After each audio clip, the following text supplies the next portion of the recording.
Good evening दोस्तों, आप सभी का स्वागत है हमारे यूट्यूब चैनल एसएस एकेडमी में। मैं शिवम शर्मा आज सभी के लिए हिस्ट्री का एक टॉपिक लेकर आए हैं 10th क्लास का बिहार बोर्ड। किसका? 10th क्लास का एसएस एकेडमी से बिहार बोर्ड। फुल तैयारी आप लोग को इस चैनल पर करवाया जाएगा दोस्तों। तो आप लोग जितना ज़्यादा से ज़्यादा हो सके इस चैनल को शेयर करें। क्या करें? शेयर करें अपने दोस्तों के पास, ताकि सबके पास ये वीडियो पहुँच सके। चैनल को लाइक सब्सक्राइब करना ना भूलें, शेयर करें सारे लोगों के पास। इसमें आप लोग को शायद यूट्यूब पर पहला ऐसा चैनल होने जा रहा है जो कि फुल सिलेबस आप लोगों को कितने महीने में करवाने की गारंटी ली है एसएस एकेडमी। तो 6 महीने आप लोग को 6 मंथ में आप लोगों को फुल सिलेबस 10th का बिहार बोर्ड का करवाया जाएगा। वो चाहे किसी भी सब्जेक्ट का एक भी टॉपिक नहीं रहेगा। इसमें साथ आप लोग को एमसीक्यू एंड नोट्स भी दिया जाएगा। एमसीक्यू और नोट्स भी दिया जाएगा। टॉप टिप्स दिए जाएंगे, वीवीआई क्वेश्चन एंड बताए जाएंगे कि इसमें से कौन सा आएगा। इसके साथ आप लोग को क्वेश्चन बैंक का भी तैयारी करवाया जाएगा, रिवीजन करवाया जाएगा। 90% प्लस की गारंटी, 90% प्लस की गारंटी आप लोग को एसएस एकेडमी लेता है। आप लोग को ज़्यादा नहीं, बस पूरे दिन मौज करो, कोई दिक्कत नहीं है। बस शाम को मेहनत करना है 7 PM to 9 PM, मतलब कि 7 बजे से लेकर के रात में 9 बजे तक मात्र 2 घंटा के बीच आप लोग के पास वीडियो आएगा। अभी हिस्ट्री का क्लास स्टार्ट हुआ है, धीरे धीरे रेगुलर हर सब्जेक्ट का वीडियो आने लगेगा, जो कि हर सब्जेक्ट अलग अलग टीचर द्वारा पढ़ाया जाएगा। जैसे कि साइंस अलग पढ़ाएंगे, हिंदी का अलग टीचर रहेगा, संस्कृत आप लोग को अलग टीचर द्वारा पढ़ाया जाएगा, और मैथ का अलग टीचर रहेंगे, एसएसटी का अलग रहेगा। एसएसटी को आप लोग को मैं खुद शिवम शर्मा आप लोग के लिए क्लास लेकर के आऊँगा। एसएसटी में हर सब्जेक्ट, चाहे वो हिस्ट्री हो, फिर हिस्ट्री हो गया, इकोनॉमिक्स हो गया, ज्योग्राफी हो गया, पॉलिटिकल साइंस हो गया, ये सारा सब्जेक्ट आप लोगों को मैं खुद पढ़ाने वाला हूँ। मैं शिवम शर्मा आप लोगों के लिए बहुत ही बेस्ट आज क्लास लेकर आया हूँ। क्लास रेगुलर हो रहा है, तो आप लोग सारे लोग क्लास जो पिछले वाला जो वीडियो नहीं देखे हैं तो शुरू से वीडियो देखते हुए आइए, तभी आप लोगों को आगे का समझ में आएगा। साथ में आप लोग को नोट्स भी बताया जाएगा, और नोट्स आप लोग को चाहें तो क्लास में भी लिख सकते हैं।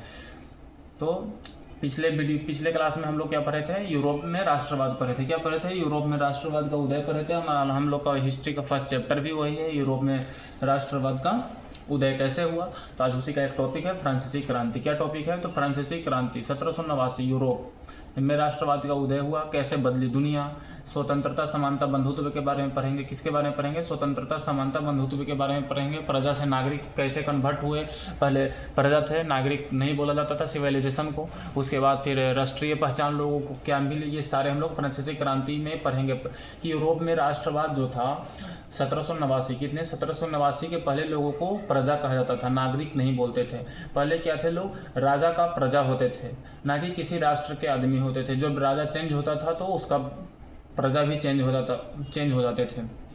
तो आज हम लोग सारे इस वीडियो में पूरा कवरअप करेंगे कि फ्रांसीसी क्रांति आया तो यूरोप में राष्ट्रवाद का उदय कैसे हुआ, कैसे बदल गई दुनिया उस टाइम यूरोप में, स्वतंत्रता का कैसा है, समानता कैसा है, बंधुत्व का कैसा है, प्रजा नागरिक कैसे कन्वर्ट हुए, राष्ट्रीय पहचान लोगों को क्या मिला, सारे आज हम लोग देखते हैं। तो स्टार्ट करते हैं। फ्रांसीसी क्रांति 1789 में यूरोप का राष्ट्रवाद पर क्या प्रभाव हो रहा था। फ्रांसीसी क्रांति कितने ईस्वी में आया था? 1789 ईस्वी में। आप लोग नोट करके रख लीजिए कि फ्रांसीसी क्रांति जो था कितने में आया था। फ्रांसीसी क्रांति 1789 में आया था। यूरोप में राष्ट्रवाद पर क्या प्रभाव पड़ा, यूरोप में राष्ट्रवाद का क्या प्रभाव पड़ा। तो फ्रांसीसी क्रांति आधुनिक राष्ट्रवाद की नींव रखने वाली सबसे महत्वपूर्ण घटना थी। कौन सी घटना थी? फ्रांसीसी क्रांति आधुनिक राष्ट्रवाद की नींव रखने वाली सबसे महत्वपूर्ण घटना थी। इसने न केवल फ्रांस बल्कि पूरे यूरोप के राजनीतिक, सामाजिक और मानसिक ढांचे को बदल दिया था। क्या किया था? इसने न केवल फ्रांस बल्कि पूरे यूरोप के राजनीतिक, सामाजिक और मानसिक ढांचे को बदल दिया था। अब यहाँ पर देखते हैं ये क्या फ्रांसीसी क्रांति से जुड़ा हुआ है। तो बहुत सारे स्टूडेंट को ऐसा लगता है कि ये जो फ्रांसीसी क्रांति है केवल फ्रांस से जुड़ा हुआ है। नहीं, ये जो फ्रांसीसी क्रांति 1789 में आया था, एक्चुअली में आया तो था फ्रांस से, इसलिए इसको नाम पड़ा फ्रांसीसी क्रांति। कहाँ से आया था? फ्रांस से। बल्कि फ्रांस कहाँ में आता है? यूरोप में आता है। पिछले वाला जो वीडियो है उसमें नक्शा मैप दिया गया है, मैप में भी आप लोग देख सकते हैं। फ्रांस उस टाइम यूरोप में आता था। तो 1789 में फ्रांसीसी क्रांति 1789 में कहाँ से शुरुआत हुआ था? तो एक्चुअली में शुरुआत तो हुआ था फ्रांस से ही, लेकिन फ्रांस से शुरुआत होने के बाद ये जो था ये ऐसा इसमें नियम और चेंजिंग आए, लोगों की सोच में चेंजिंग किया गया। तो ये जो फ्रांसीसी क्रांति था ये केवल फ्रांस पर ही नहीं बल्कि पूरे यूरोप पर असर दिखाया। और किस चीज़ का असर दिखाया? तो राजनीतिक, सामाजिक और मानसिक ढांचे को ही चेंज कर दिया था। देखते हैं आगे कैसे कैसे चेंज हुआ, कैसे कैसे बदलाव आए। तो सबसे फर्स्ट है जो क्रांति से पहले यूरोप की स्थिति क्या था। 1789 से पहले यूरोप में स्थिति क्या था? निरंकुश राजतंत्र था। क्या था, निरंकुश राजतंत्र था। राजा को ईश्वर का प्रतिनिधि माना जाता था, राजा को ईश्वर का प्रतिनिधि माना जाता था। उस टाइम यूरोप में ऐसे लोग मानते थे कि ईश्वर का दूसरा रूप भगवान, भगवान का दूसरा रूप, गॉड का दूसरा रूप को किसको मानते थे, तो राजा को। किसको मानते थे, राजा को ईश्वर का प्रतिनिधि का स्वरूप माना जाता था। जनता के पास कोई अधिकार ही नहीं था, कोई अधिकार नहीं जनता ले सकता था। जनता के पास कोई अधिकार नहीं था तो सारे अधिकार कौन लेते थे, जो राजा बोलते थे वही जनता करते थे। समाज वर्गों में बटा हुआ था, समाज के किस में बटा हुआ था, वर्गों में बटा हुआ था। राष्ट्रवाद जैसी कोई भावना विकसित नहीं थी, लोग राजा के प्रजा थे, राष्ट्रीय नागरिक नहीं थे। यही आप लोग को अभी बता रहे हैं, बहुत ही इंपॉर्टेंट क्वेश्चन है ये। आप लोग को उसमें आ सकता है, MCQ में आ सकता है, इसको आप लोग नोट कर लीजिएगा। तो राष्ट्रवाद जैसी कोई भावना विकसित नहीं थी, लोग राजा के प्रजा थे, राष्ट्र के नागरिक नहीं थे। तो राष्ट्रवाद के विचारों का जन्म कब हुआ, तो फ्रांसीसी क्रांति ने पहली बार यह विचार दिया कि राष्ट्र जनता से बनता है, न कि राजा से बनता है। सबसे पहले जब फ्रांसीसी क्रांति आया तो फ्रांसीसी क्रांति का सबसे पहले नारा यही था कि राष्ट्र जनता से बनता है, न कि राजा से बनता है। इसमें मूल 3 सिद्धांत सामने आए, राष्ट्र जनता से बनता है, न कि राजा से बनता है। इसमें कितने सिद्धांत सामने आए, तो 3 सिद्धांत सामने आए। सबसे पहला स्वतंत्रता, हर किसी को स्वतंत्रता मिलना चाहिए, व्यक्ति को अपनी इच्छा से जीने का अधिकार मिलना चाहिए, व्यक्ति को अपनी इच्छा से जीने का अधिकार मिलना चाहिए। सबसे फर्स्ट कौन सा है, स्वतंत्रता। दूसरा है समानता, सभी नागरिक के कानून समान बराबर में होना चाहिए, चाहे वो किसी भी धर्म से बिलोंग करता हो, किसी भी जाति से बिलोंग करता हो, या अमीर हो या गरीब हो, सारे के पास कानून बराबर होना चाहिए। थर्ड है जब बंधुत्व, लोगों के बीच एकता और भाईचारा बढ़ा। इस कब बढ़ा, जब स्वतंत्रता मिला और समानता मिला, दोनों के आने से बंधुत्व जो था, लोगों के बीच एकता और भाईचारा बढ़ा। कैसे बढ़ा वो देखते हैं हम यहाँ पे। पहले क्या था कि राष्ट्र जो था राजा के अंदर आता था, तो जो राजा बोलते थे, जैसे कि जो राजा का हर बार राजा चेंज होता था, किसी पे कोई राजा अटैक किया तो दूसरा जो राजा बनता था तो पहले का नियम कानून हटा के वो अपना नियम कानून चलाता था। तो इसमें क्या था, लोगों को स्वतंत्रता नहीं था।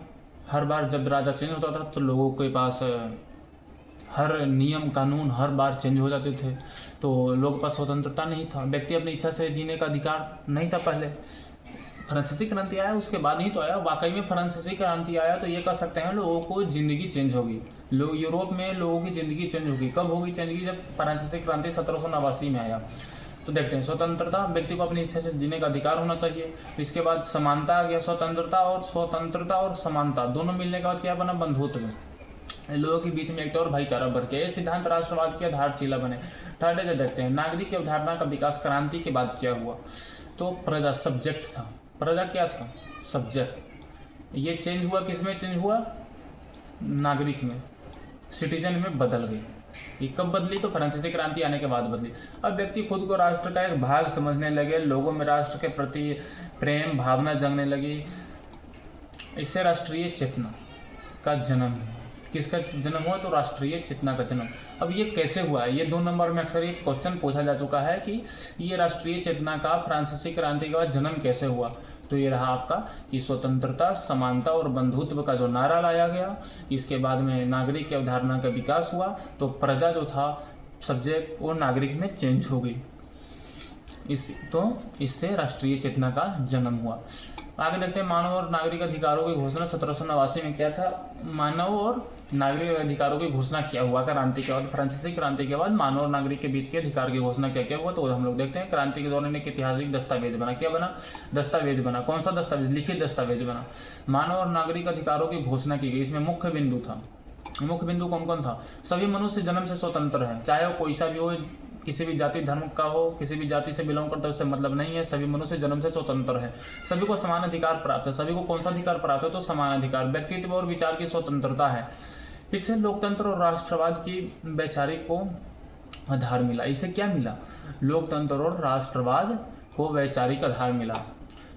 राष्ट्रीय प्रतीकों और पहचान का विकास हुआ। फ्रांस में राष्ट्रवाद को मजबूत करने के लिए तिरंगा झंडा, ट्रिकॉलर फ्लैग अपनाया गया। और ट्रिकॉलर फ्लैग कैसा था, तो ये रहा आप लोग का ट्रिकॉलर फ्लैग, तिरंगा झंडा आप लोग का क्या रहा, तिरंगा झंडा अपनाया गया। ये क्यों अपनाया गया, फ्रांस में राष्ट्रवाद को मजबूत करने के लिए तिरंगा झंडा इसलिए अपनाया गया क्योंकि ये जो तिरंगा है इस राष्ट्र का है और इसके जो भी नागरिक है ये सारे इस राष्ट्र के हैं, और सारे नागरिक ये समझ जाते थे कि हमारा अगर ये तिरंगा झंडा है तो हम फ्रांस के राष्ट्र के हैं। कहाँ के हैं? फ्रांसीसी के राष्ट्र के हैं। इसके बाद राष्ट्रगान लाया गया। क्या आया? राष्ट्रगान आया। ये बहुत ही इम्पोर्टेंट है। राष्ट्रगान आया। राष्ट्रगान कब, तिरंगा झंडा को कब अपनाया गया था और राष्ट्रगान कब लाया गया था, ये बहुत ही दोनों इम्पोर्टेंट है। क्यों लाया गया था तो ये आप लोग देख लिए। फ्रांसीसी क्रांति के बाद जो भी चेंजिंग हुए उस कारण आया। राष्ट्रीय त्यौहार और समारोह शुरू किया गया। क्या शुरू किया है? तो राष्ट्रीय त्यौहार और समारोह। इससे लोगों में हम एक राष्ट्र हैं की भावना पैदा हो गई। इससे क्या पैदा हो गई? तो हम एक राष्ट्र हैं की भावना पैदा हो गई।